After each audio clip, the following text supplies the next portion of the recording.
Capítulo 11. La sencillez. Quisiera dilucidar qué es la sencillez, y de ahí quizá podamos llegar al descubrimiento de la sensibilidad. Pensamos, al parecer, que la sencillez es mera expresión externa, vida retirada, tener pocas posesiones, andar de taparrabo, carecer de hogar, usar poca ropa, tener una exigua cuenta bancaria. Eso, evidentemente, no es sencillez. Eso es mero exhibicionismo.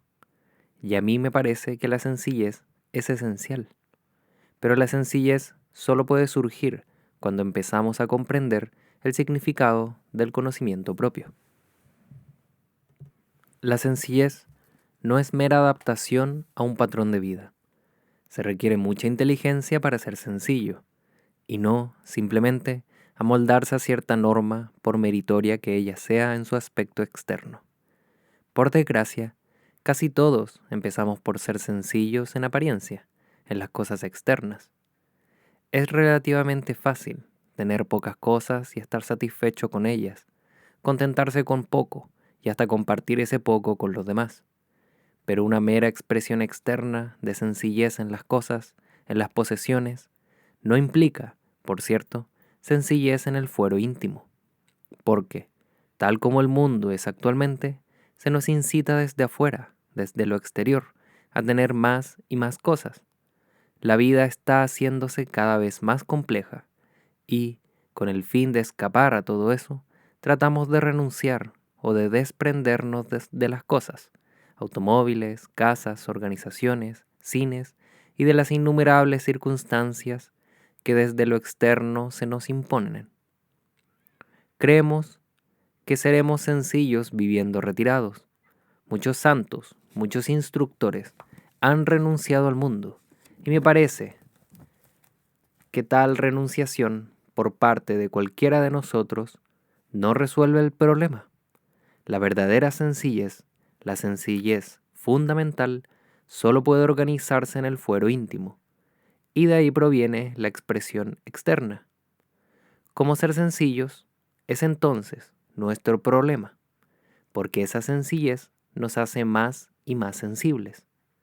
Una mente sensible, un corazón sensible son esenciales, pues así uno es capaz de percepción rápida, de pronta captación. Es indudable que solo se puede ser interiormente sencillo cuando uno comprende los innumerables impedimentos, apegos, temores que a uno lo tienen sujeto. Pero a la mayoría de nosotros nos gusta estar sujeto a las personas, a las posesiones, a las ideas. Nos gusta ser prisioneros. Interiormente somos prisioneros, aunque en lo externo parezcamos muy sencillos.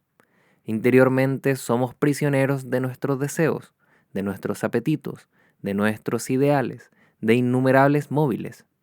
Y la sencillez no puede hallarse a menos que seamos interiormente libres. Ella, por lo tanto, ha de empezar primero en lo interno, no en lo externo. Hay, por cierto, una extraordinaria libertad cuando uno comprende todo el proceso del creer, cuando uno comprende por qué la mente se apega a una creencia, y cuando uno se ve libre de creencias, hay sencillez. Pero esa sencillez requiere inteligencia, y para ser inteligente hay que darse cuenta de los propios impedimentos. Para darse cuenta hay que estar constantemente en guardia, sin asentarse en determinada rutina, en determinado tipo de acción o pensamiento. Porque, después de todo, lo que uno es en su interior influye sobre lo externo. La sociedad o cualquier forma de acción es la proyección de nosotros mismos y, si no nos transformamos interiormente, la mera legislación significa muy poco en lo externo. Puede traer ciertas reformas, ciertos reajustes, pero lo que uno es en su interior se sobrepone siempre a lo externo. Si internamente uno es codicioso, ambicioso, si persigue ciertos ideales, esa complejidad íntima terminará por trastornar, por demoler la sociedad externa, por cuidadosamente planeada que ella puede estar. Por eso, ciertamente, uno tiene que empezar por el fuero íntimo, sin excluir ni rechazar lo externo. No hay duda de que llegas a lo interno al comprender lo externo, al descubrir por qué el conflicto, la lucha, el dolor existen en el mundo exterior, y a medida que esto se investiga más y más, penetra uno naturalmente en los estados psicológicos que producen los conflictos y miserias externas. La expresión externa es mero indicio de nuestro estado interior. Más, para comprender ese estado íntimo, uno ha de enfocarlo a través de lo externo. Eso es lo que casi todos hacemos. Y, al comprender lo interno, no en forma exclusiva, ni rechazando lo externo, sino comprendiendo lo externo y de ese modo llegando a lo interno, encontraremos que, al proseguir investigando las íntimas complejidades de nuestro ser, nos hacemos cada vez más sensibles y más libres. Es esa sencillez interior la que resulta esencial, porque esa sencillez despierta sensibilidad. Una mente que no es sensible, que no está alerta, perceptiva, es incapaz de receptividad de toda acción creadora. La conformidad, como medio de llegar a la sencillez, realmente embota e insensibiliza la mente y el corazón. Cualquier forma de compulsión autoritaria, impuesta por el gobierno, por uno mismo, por el ideal de realización y lo demás, cualquier tipo de conformidad tiene que contribuir a la insensibilidad, a que no seamos interiormente sencillos. Exteriormente puedes someterte y dar la impresión de sencillez, como lo hacen muchas personas religiosas.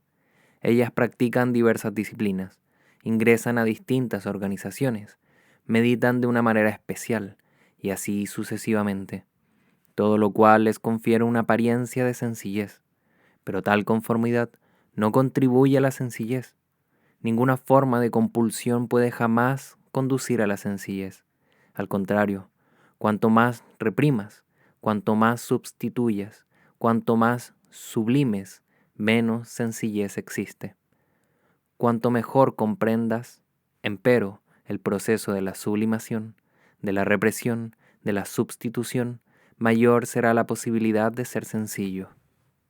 Nuestros problemas, sociales, ambientales, políticos, religiosos, son tan complejos que solo podemos resolverlos no volviéndonos extraordinariamente eruditos y sagaces, sino siendo nosotros sencillos.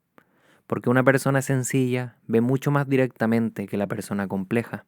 Su experiencia es más directa, y nuestra mente está tan abarrotada con un infinito conocimiento de hechos, de lo que otros han dicho, que nos hemos incapacitado para ser sencillos y tener nosotros mismos experiencia directa.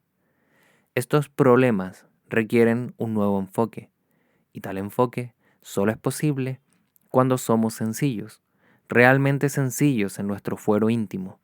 Esa sencillez llega tan solo con el conocimiento propio, mediante la comprensión de nosotros mismos, de las modalidades de nuestro pensar y sentir, de la actividad de nuestros pensamientos, de nuestras respuestas, comprendiendo cómo nos sometemos por miedo a la opinión pública, a lo que otros dicen, a lo que ha dicho Buda, Cristo, los grandes santos, todo lo cual indica nuestra tendencia natural a someternos, a ponernos a salvo, a estar seguros. Y cuando uno busca seguridad, es evidentemente porque uno no se halla en un estado de libertad, sino en uno de temor. Y por lo tanto, no hay sencillez. Si uno no es sencillo, no puede ser sensible a los árboles, a los pájaros, a las montañas, al viento, a todas las cosas que ocurren alrededor de nosotros en el mundo. Y si no hay sencillez, no puede uno ser sensible a las profundas insinuaciones de las cosas. La mayoría de nosotros vive muy superficialmente, en el nivel superior de la conciencia. Allí tratamos de ser reflexivos o inteligentes, lo cual es sinónimo de religiosidad. Allí tratamos de que nuestra mente sea sencilla, mediante la compulsión, mediante la disciplina. Pero eso no es sencillez. Cuando forzamos la mente superficial a ser sencilla, tal compulsión solo consigue endurecer la mente, no la torna ágil, flexible, lista.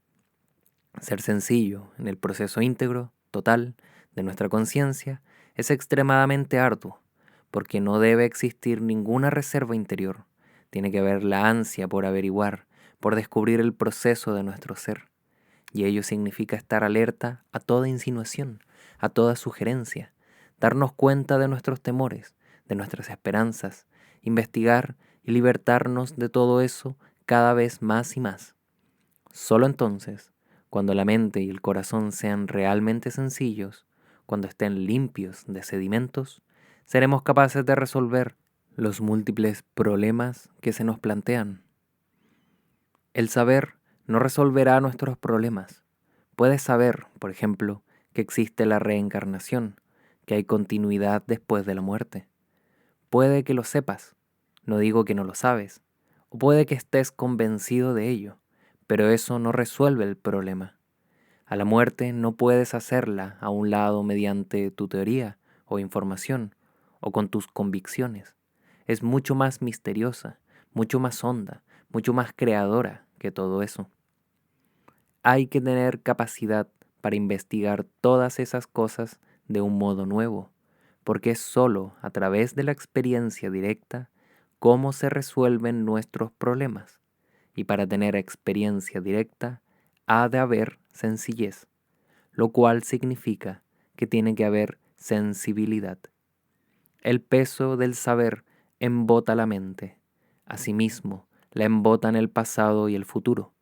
Solo una mente capaz de adaptarse de continuo al presente, de instante en instante, puede hacer frente a las poderosas influencias y presiones que el medio ejerce constantemente sobre nosotros.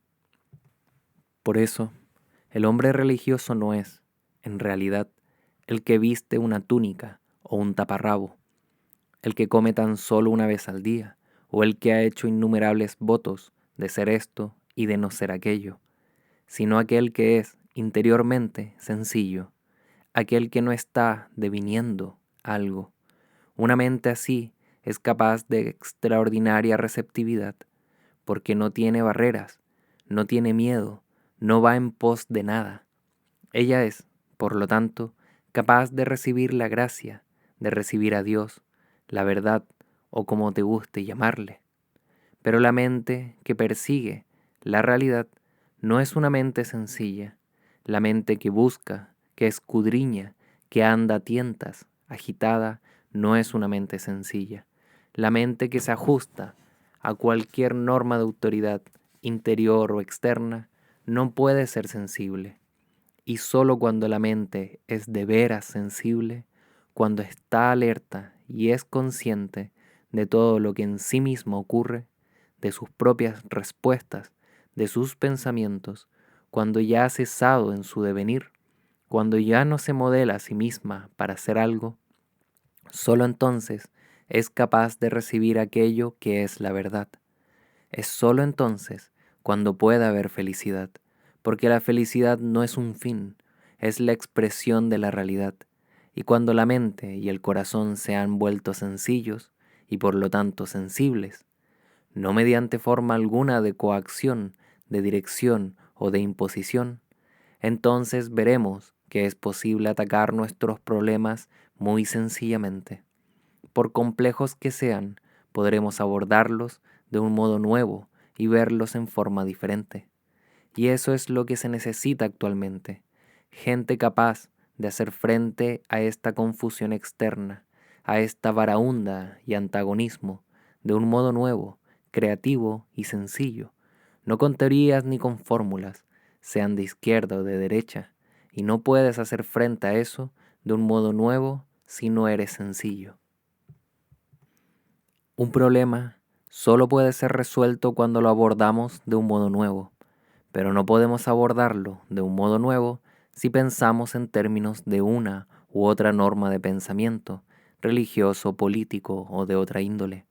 Por consiguiente, para ser sencillos, hemos de librarnos de todas esas cosas. Por eso es importante que nos demos cuenta, que tengamos la capacidad de comprender el proceso de nuestro propio pensar, que nos conozcamos a nosotros mismos totalmente, De ello proviene la sencillez, una humildad que no es ni virtud ni disciplina. La humildad que se gana deja de ser humildad. Una mente que se torna humilde ya no es humilde, y es sólo cuando se tiene humildad, no una humildad cultivada, cuando uno puede hacer frente a las cosas apremiantes de la vida, porque entonces no es uno mismo lo importante, no mira uno a través de las propias presiones y del sentido de la propia importancia, uno mira el problema en sí y entonces puede resolverlo.